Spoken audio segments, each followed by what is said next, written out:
அஸ்ஸலாமு அலைக்கும். Hi friends. நேற்றுக்கு ஈவினிங் போல் சூப்பராக ஒரு டீயோடு பார்த்தீங்கன்னா ஈவினிங் வந்து ஸ்டார்ட் ஆச்சுங்க.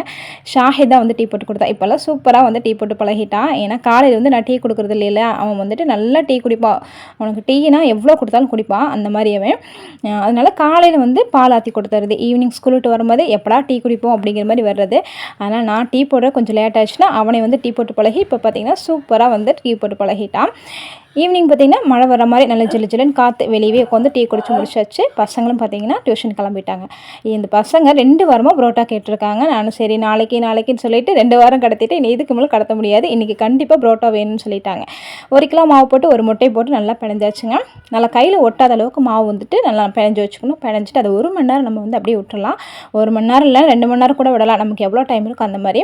எனக்கு வந்து 1 ஹவர் தான் டைம் இருந்துச்சு. நான் பசங்க டியூஷன்லேருந்து வரக்குள்ளே ரெடி பண்ணி வச்சா வந்து சாப்பிட்றதுக்கு கரெக்டாக இருக்கும். நமக்கு அந்த 1 மணி நேரம் வேலை எல்லாமே இருக்கும். 2 நாளுக்கு முன்னாடி முடிச்ச துணி அங்கே இருக்குது, 2 நாளுக்கு முன்னாடி துவைச்ச துணி அங்கேயே இருக்குது. அது எல்லாம் பார்த்தீங்கன்னா கிளியர் பண்ணி முடிச்சதுக்கப்புறமா மறுபடியும் வந்து கிச்சனுக்குள்ளே வந்துட்டு நல்லா உருண்டைகள் வந்து பிடிக்க தொடங்கிட்டீங்க. எனக்கு 1 கிலோவுக்கு வந்து 20 புரோட்டா வந்து கிடச்சிது.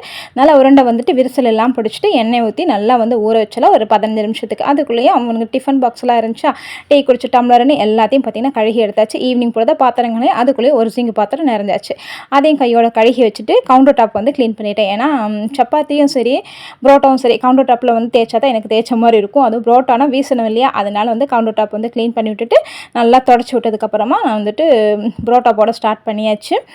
நல்லா தேய்ச்சிக்கணும், நல்லா நைஸாக எந்த அளவுக்கு உங்களுக்கு முடியுதோ அந்தளவுக்கு வந்து தேய்ச்சிக்கோங்க. அது விரிசல் விட்டாலும் சரி ஓட்டையானாலும் சரி பிஞ்சு போனாலும் சரி தேய்ச்சிக்கலாம். தேய்ச்சதுக்கப்புறமா வந்துட்டு இந்த கட்டை விரல் இருக்கு இல்லையா, ஒரு கட்டை விரல் கீழே ஒரு கட்டை விரல் மேலே அந்த மாதிரி வச்சுக்கிட்டு நல்லா வந்து வீசி எடுத்தோம்னா சூப்பராக பார்த்தீங்கன்னா நல்லா நைஸாக வந்துட்டு ஒரு பேப்பர் மாதிரி இருக்கும். அந்த மாதிரி வந்துட்டு மாவு கிடைக்கணும்.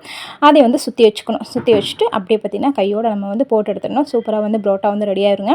நம்ம கடையில் வாங்கினா எப்படியுமே ஒரு புரோட்டா வந்து 15 ரூபாயிலேருந்து 20 ரூபா வரைக்கும் வரும். நம்ம வீட்டில் ஏன்னா 1 கிலோ மாவில் எனக்கு 20 புரோட்டான்னு நீங்களே கணக்கு பண்ணிக்கோங்க எவ்வளோ புரோட்டா நமக்கு லாபம்னு சொல்லிட்டு.